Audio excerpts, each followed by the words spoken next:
नमस्कार, बहुत स्वागत है आपका। आप देख रहे हैं ग्रांड ज्योति सीक्रेट। शनिदेव हो गए हैं वक्री।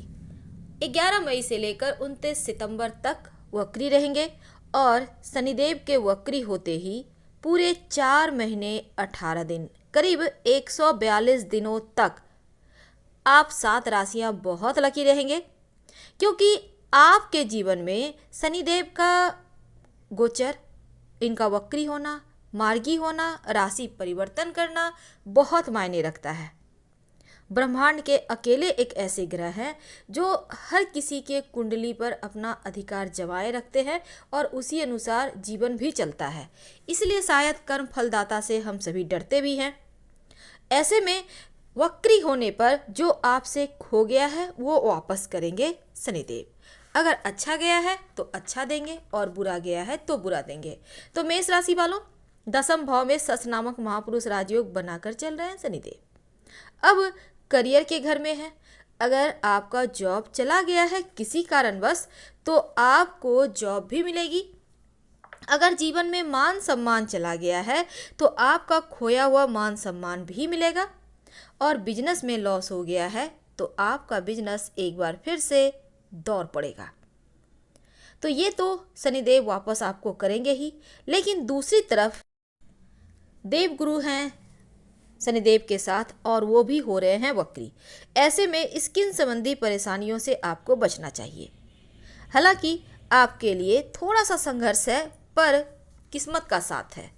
वृषभ राशि वालों, शुक्रदेव भी राजयोग बनाकर चल रहे हैं और शनिदेव भी राजयोग बनाकर चल रहे हैं।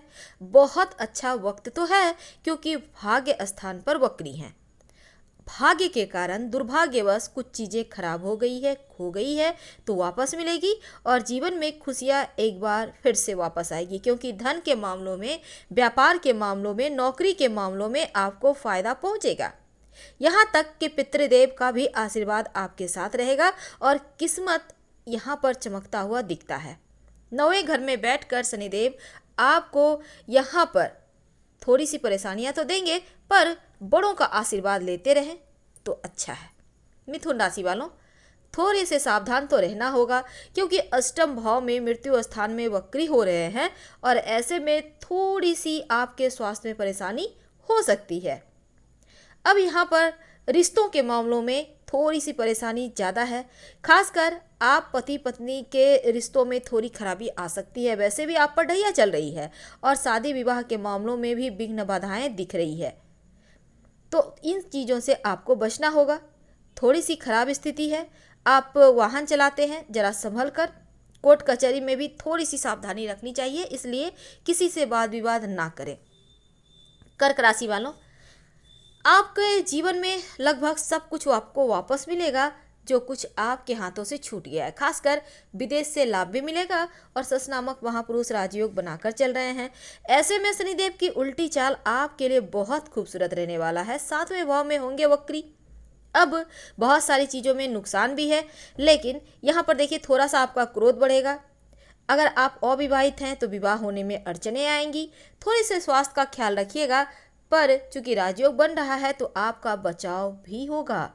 और यहाँ पर जीवन में, लव लाइफ में अगर मिसअंडरस्टैंडिंग है तो वो ठीक होगी। वैवाहिक जीवन में फिर से अगर दूरियां हैं तो वो ठीक होगी, पर विवाह होने में देरी है, इस बात का ध्यान रखिएगा।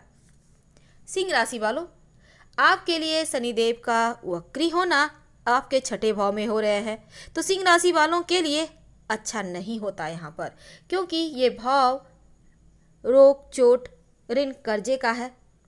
लेकिन जब वक्री हो जाएंगे तब आपके जीवन में जो बीमारियां थी वो समाप्त होगी। जॉब करते हैं, किसी कारणवश छूट गया है तो जॉब फिर से मिलेगी।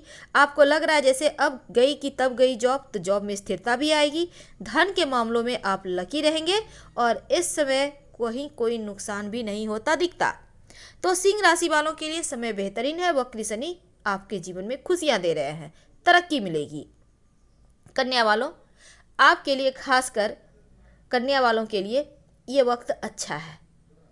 आप यहाँ पर सबसे अच्छी बात क्या है, संतान का सुख मिल रहा है। जो विद्यार्थी हैं उनके लिए और भी अच्छा है, क्योंकि 5वें भाव में शनिदेव के वक्री होने से आपको एक अच्छी जॉब मिलती दिखती है, व्यापार में तरक्की मिलेगी, धन के मामलों में लकी रहेंगे और स्वास्थ्य के मामलों में थोड़ी सी सावधानी रखिएगा।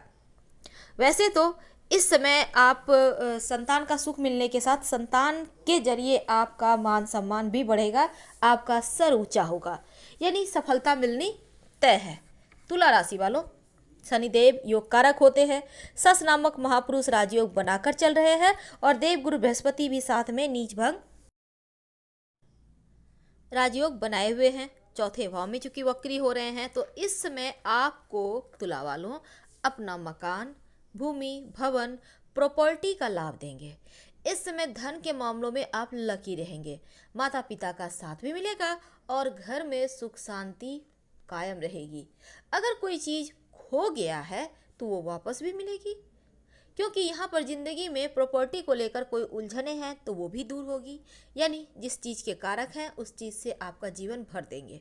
वृश्चिक राशि वालों, थोड़ा सा सावधान तो रहना होगा, क्योंकि देखिए यहाँ पर तीसरे भाव में शनिदेव चूँकि वक्री हुए हैं। अब वृश्चिक राशि वालों, शनिदेव की उल्टी चाल आपको हालांकि फ़ायदा तो पहुंचाएगी, क्योंकि आपका पराक्रम बढ़ रहा है और यहाँ पर चूँकि बलवान हो जाते हैं तो आपके जीवन में मनचाही जगह आपको, आप जॉब करते हैं तो आपका ट्रांसफ़र हो सकता है, पोस्टिंग हो सकता है, आपके पिता आपके भाई का साथ मिलेगा और आप में कॉन्फिडेंस बढ़ेगा। लेकिन थोड़े से भाई बहनों को कष्ट है तो उन पर भी ध्यान देते रहिएगा। और वैसे भी आप तो शनिदेव के साढ़े साथी से आज़ाद हो चुके हैं, तो आप तो लकी हैं ही। अब बात करते हैं धनु राशि की। तो धनु राशि वालों, इस समय अगर हम बात करें तो धन भाव में शनिदेव वक्री हो रहे हैं, यानी द्वितीय भाव में। अब डूबा हुआ फंसा हुआ धन तो वापस आएगा ही, साथ ही आपके लिए कहीं पैसे इन्वेस्ट करते हैं, प्रॉपर्टी वगैरह के मामलों में भी आपको लाभ होगा। और इस समय रिश्ते थोड़ा सा अपने जीवन साथी के साथ संवार कर रखिए, कहीं बिगड़ ना जाए ऐसी संभावना बनती है। लेकिन दूसरी तरफ तो आपके धन भाव में वक्री होने से चूंकि साढ़े साथी आपकी अंतिम चरण में चल रही है, तो थोड़ा सा वाणी पर नियंत्रण बनाए रखिएगा, वरना चीज़ें आपके हाथों से जा सकती है। यानी कि 5 महीने तक धन धान्य के मामलों में आप लकी रहेंगे। मकर राशि वालों, स्वास्थ्य में सुधार तो हो ही रहा है, आपका मान सम्मान भी बढ़ेगा और धन के मामलों में बहुत ही लकी रहेंगे आप, क्योंकि यहाँ पर देखिए अगर आप अविवाहित हैं तो विवाह के मामलों में विघ्न आ सकता है और दूसरी तरफ घर में भी थोड़ी बहुत अनबन रह सकती है, इतना तो तय है। लेकिन चूंकि शनिदेव अपने ही घर में बैठे हैं, मकर राशि उनका खुद का घर है और यहाँ पर उल्टी चाल चलने से आपको फ़ायदा भी देगी, क्योंकि आपका कॉन्फिडेंस बढ़ा हुआ रहेगा, आपका मनोबल ऊंचा रहेगा, आप दूरदृष्टि रखेंगे, आपके सपने बड़े हैं तो उन सपनों को जीना सीखिए। वैसे तो इस समय नौकरी, व्यापार, तमाम जगह सफलताएं भी दिखती है और बच्चों को एक अच्छी जॉब भी मिलती दिख रही है। कुंभ राशि वालों, आपके 12वें भाव में शनिदेव वक्री हो रहे हैं। अब यहाँ पर खर्चे बढ़ेंगे। आपके घर में कोई बड़े बुजुर्ग हैं, पिता हैं आपके, या जो भी बड़े हैं, उनके स्वास्थ्य पर ध्यान दीजिएगा। यहाँ पर स्वास्थ्य के मामलों में बड़े बुजुर्गों को थोड़ा सा नुकसान होता दिखता है, तो यहाँ पर संभलिए, क्योंकि शनिदेव की उल्टी चाल आपके 12वें घर में है, तो खर्चों में वृद्धि होने के साथ पैसे में भी नुकसान हो रहा है। तो इसमें अगर आप व्यवसायी हैं तो किसी को उधार ज़्यादा मत दीजिए और ना ही कहीं पैसे इन्वेस्ट कीजिए। इसमें आपकी वाणी में एक क्रोध आ सकता है, आप कड़वा बोल सकते हैं, तो जरा संभल के, बेमतलब किसी से मत उलझिए, वरना आप बुरे फंसेंगे। बात करें अगर मीन राशि की, तो मीन राशि वालों, लाभ स्थान पर वक्री हो रहे हैं शनिदेव, यानी जीवन में अब लाभ ही लाभ बढ़ेगा और साथ ही आपके कारोबार में दिन दूनी रात चौगुनी तरक्की होगी और इस समय बड़े लोगों से मुलाकातें होंगी और उनका साथ आपको तरक्की देगा। इसमें आपका स्वास्थ्य भी आपका साथ निभाएगा और बिजनेस वगैरह में अगर आपको लॉस हो गया है, आपकी फैक्ट्री इंडस्ट्री थी बंद हो गई है इस लॉकडाउन में, तो एक बार फिर से यहाँ पर किस्मत यहाँ पर साथ देता नजर आएगा। तमाम चीज़ें सुधार होने के योग हैं और दूसरी तरफ 11वें भाव में शनिदेव की उल्टी चाल आपके जीवन में रुपये पैसे की कमी नहीं कराएगा। समाज में मान प्रतिष्ठा भी बढ़ेगा और इस समय आपके कर्म आपको बहुत ऊंचाइयां देगा, यानी पूरी तरह से सकारात्मक प्रभाव, और यहाँ पर डूबने का कोई चांस ही नहीं है। तो आप लकी हैं, आपको मुबारक। फिलहाल हम आपसे विदा लेंगे। पसंद आए तो लाइक कर सब्सक्राइब करें। हर हर महादेव। धन्यवाद।